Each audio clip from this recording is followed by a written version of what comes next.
அஸ்ஸலாமு அலைக்கும் வரஹ்மத்துல்லாஹி வபரகாத்து.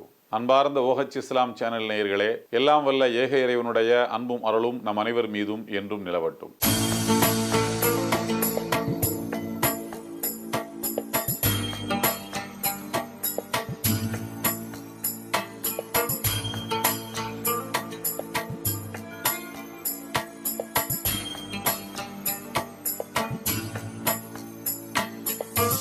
அல்லாஹு அக்பர்.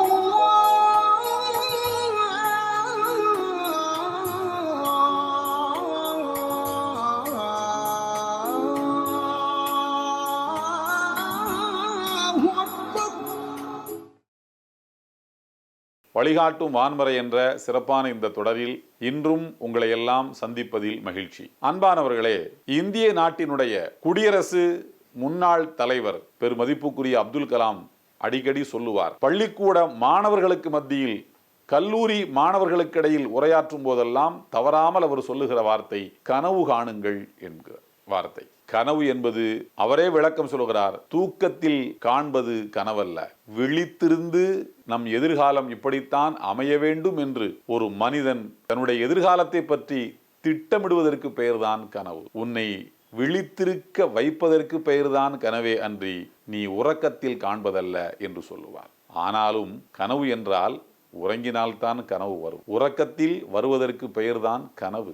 நான் சொல்ல வருவது, அந்த கனவோடு உங்கள் வாழ்க்கையை நீங்கள் முடித்துக் கொள்ளாதீர்கள். கனவு, நபிகள் நாயகம் ஸல்லல்லாஹு அலைஹி வஸல்லம் சொல்வார்கள், நபித்துவம் இறைவனால் மனித சமுதாயம் நேர்வழி பெறுவதற்கு தரப்பட்டதற்கு பெயர்தான் நபித்துவம். அதை பெற்றுக்கொண்டவர்கள் இறை தூதர்கள். அந்த இறை தூதர்களின் வருகை முற்று பெற்று விட்டது, ஆனால் நற்செய்திகள் மீதம் இருக்கின்றன என்றார்கள். அது என்ன நற்செய்திகள் மீதம் உள்ளவை என்றார்கள் நபித்தோழர்கள். நபிகள் நாயகம் ஸல்லல்லாஹு அலைஹி வஸல்லம் சொன்னார்கள், நல்ல கனவுகள் தான் நற்செய்திகள் என்றார்கள். ஒரு மனிதன் தன்னுடைய வாழ்க்கையை எப்படி திட்டமிட வேண்டும், எப்படி அவன் வகுத்து கொள்ள வேண்டும், அவன் செல்லுகிற பாதை சரிதானா தவறான பாதையா அது என்பதையெல்லாம் இறைவன் அவ்வப்போது மனிதனுக்கு கனவுகள் வழியாக காண்பித்து கொண்டே இருப்பான் என்பது இஸ்லாத்தின் மிக முக்கியமான நம்பிக்கை. எல்லாம் வல்ல இறைவனும் அருள்மறையாம் திருக்குர்ஆனில் அதற்கு பல சான்றுகளை முன்வைத்திருக்கின்றான். இறை தூதர் இப்ராஹிம் நபி 80 ஆண்டுகளுக்கு பிறகு தன்னுடைய முதுமை பருவத்தில்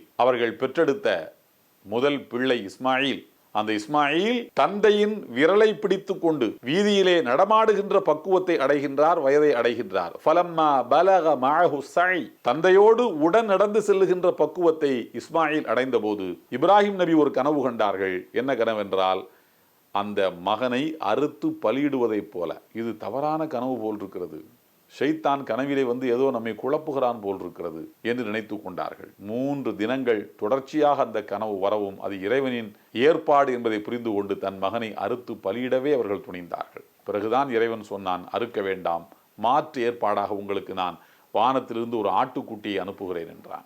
இறை தூதர் யூசுப் நபி அவர்களின் பெயரால் திருக்குர்ஆனில் 12வது அத்தியாயம் ஒரு அத்தியாயமே இருக்கிறது. கனவுக்கு விளக்கம் சொல்வதில் மிகச்சிறந்த அறிஞராக திகழ்ந்தவர்கள். சிறு வயதில் அவர்கள் ஒரு கனவு கண்டார்கள். பருவ வயதை அடைவதற்கு முன்னரே சூரியனும் சந்திரனும் அவர்களுக்கு சிரம் பணிகின்றன, நட்சத்திரங்கள் அவர்களுக்கு சிரம் பணிகின்றன.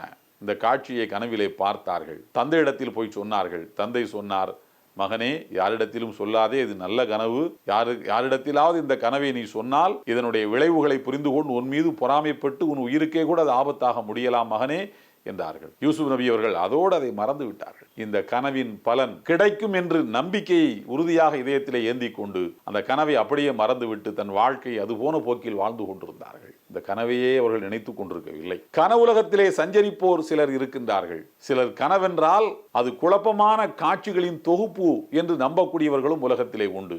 இந்த 2 வகையான மனித கூட்டத்தில் நாம் ஒரேடியாக கனவு உலகத்திலேயே சஞ்சரிப்பதும் கனவை அடியோடு மறுப்பதும் ஆகாது. கனவு என்பது இறைவன் அனுப்புகின்ற நற்செய்திகளுள் ஒன்று என்றார்கள் நபிகள் நாயகம் ஸல்லல்லாஹு அலைஹி வஸல்லம். நாம் இறை தூதர் யூசுப் நபியை போல, இறை தூதர் இப்ராஹிம் நபியை போல கனவை எடுத்துக்கொள்ள வேண்டும். கனவுலகத்தில் சஞ்சரிப்பதற்கு பதிலாக கனவை கண்டோம் என்றால் அது நடக்கட்டும் ஒரு புறத்தில் என்று சொல்லி இறைவன் மீது நம்பிக்கை வைத்து நாம் நம்முடைய வாழ்க்கையை வாழ்வதற்கு பழகி கொள்ள வேண்டும். இறைத்தூதர் யூசுப் நபி அவர்கள் கிணற்றிலே பிடித்து தள்ளப்பட்டார்கள். அதன் பின்னர் அவர்கள் எகிப்து நாட்டில் ஒரு அமைச்சரின் இல்லத்தில் வளர்ந்தார்கள். பிறகு சிறைச்சாலைக்கு போனார்கள். பிறகு ஒரு காலகட்டத்தில் அவர்கள் சிறையில இருந்து வெளியிலே வந்து எகிப்து நாட்டுக்கு அமைச்சரானார்கள், நிதியமைச்சரானார்கள். பிறகு எகிப்து நாட்டின் அதிபராகவே உயர்ந்து விட்டார்கள். பிறகு அந்த கனவு நிறைவேறியது என்கிறான் எல்லாம் வல்ல இறைவன். அது எப்படி நிறைவேறியது என்று கேட்கிறீர்களா? சூரியன் என்றால் தந்தை என்று பொருள், சந்திரன் என்றால் தாய் என்று பொருள், 11 நட்சத்திரங்கள் என்றால் அவர்களோடு உடன் பிறந்த 11 சகோதரர்கள் என்று பொருள். இந்த 13 பேரும் தாய், தந்தை, 11 சகோதரர்கள், இந்த 13 பேரும் இறை தூதர் யூசுப் நபிக்கு சிரம்பணிந்து மன்னரே என்று அவர்கள் சொன்னார்கள் ஒரு கட்டத்தில். அதைத்தான் எல்லாம் வல்ல இறைவன் இவர்கள் பருவயதை அடைவதற்கு முன்னர் கனவாக காட்டினான். இந்த கனவு கண்ட காட்சி, கனவு நிறைவேறிய நாட்கள், இவை இரண்டுக்கும் இடைப்பட்ட நாட்கள் எவ்வளவு என்கிற கேள்விக்கு திருக்குர்ஆனுடைய விரிவுரைகள் 35 ஆண்டுகள், நிறைவேறிய காலம் எவ்வளவு என்பதற்கு திருக்குர்ஆனின் விரிவுரைகள் 35 ஆண்டுகள் என்று விளக்கம் அளிக்கின்றன. எனவே கனவு என்பது குழப்பமான காட்சிகளின் தொகுப்பு, கலவை என்று நினைப்பது சரியல்ல. நபிகள் நாயகம் ஸல்லல்லாஹு அலைஹி வஸல்லம் அவர்கள் ஒரு நாள் தன் தோழர்களுக்கு மத்தியிலே உட்கார்ந்து பேசிக் கொண்டிருக்கும் போது ஒரு செய்தியை சொன்னார்கள். நான் நேற்று இரவு ஒரு கனவு கண்டேன். அந்த கனவிலே என்னுடைய உள்ளங்கையில் 2 தங்க கட்டிகள் வைக்கப்பட்டிருப்பதை போல கனவு கண்டேன். இது எனக்கு மனச்சங்கடத்தை தந்துவிட்டது. ஏனென்றால் இஸ்லாத்தில் ஆண்கள் தங்க நகை அணிவது தடை செய்யப்பட்டுள்ளது. அப்படியானால் ஒரு தங்கம் என்னுடைய கைகளிலே வைக்கப்படுவது எனக்கு மனசுக்கு சங்கடமாக இருந்தது என்று சொன்னார்கள். பிறகு அதை ஊதுங்கள் என்று எனக்கு கனவிலேயே சொல்லப்பட்டது. நான் ஊதினேன், அவை இரண்டும் பறந்து போய்விட்டன என்று சொன்னார். இதற்கு என்ன விளக்கம் அளிக்கின்றீர்கள் இறைவனின் திருத்தூதரே என்று தோழர்கள் கேட்டபோது நபிகள் நாயகம் ஸல்லல்லாஹு அலைஹி வஸல்லம் சொன்னார்கள், 2 பொய்யர்கள், 2 மனிதர்கள் நானும் முஹம்மது நபியை போல இறை தூதர்தான் என்று தங்களை சொல்லிக் கொண்டு வருவார்கள். உண்மையில் அவர்கள் இறை தூதர்கள் அல்ல, அலங்கார மனிதர்கள். தங்கம் எப்படி அலங்கார பொருளோ அதுபோல இவர்கள் அலங்கார மனிதர்கள். ஃபூ என்று ஊதினால் அது பறந்து போய்விடும் என்பதன் பொருள் என்னவென்றால், அவர்களுக்கு எதிராக அறிவுபூர்வமான சான்றுகள் சிலவற்றை எடுத்து வைத்தாலே அவர்கள் காணாமல் போய்விடுவார்கள் என்பது அதற்கு பொருள். எனவே ஊதினார்கள், அவை பறந்தது. 2 பொய்யர்கள் என்று அதற்கு விளக்கம் அளித்தார்கள். அன்புக்குரியவர்களே, இப்படி கனவுகள் இறைவன் நமக்கு காட்டுகின்ற முன்னெச்சரிக்கை அல்லது இறைவன் நமக்கு சொல்லி காட்டுகின்ற வாழ்த்து செய்திகள் இவற்றில் ஒன்றாகத்தான் இருக்கும் என்பது பல்வேறு நபிமொழிகள் நமக்கு சொல்லித் தருகின்ற உண்மை. எனவே கனவு காண்போம், ஆனால் கனவுலகத்தில் சஞ்சரிக்காமல் யதார்த்த உலகத்தில் நாம் வாழ்வோம். அதை நிறைவேற்றுவதற்கு இறைவன் நமக்கு நிச்சயம் வாய்ப்பளிப்பான் என்கிற நம்பிக்கையோடு காத்திருப்போம். எல்லாம் வல்ல ஏக இறைவனின் அன்பும் அருளும் நம் அனைவர் மீதும் என்றும் நிலவட்டும். இந்த வீடியோ உங்களுக்கு பிடிச்சிருந்தா லைக் பண்ணுங்க, ஷேர் பண்ணுங்க, கமெண்ட் பண்ணுங்க.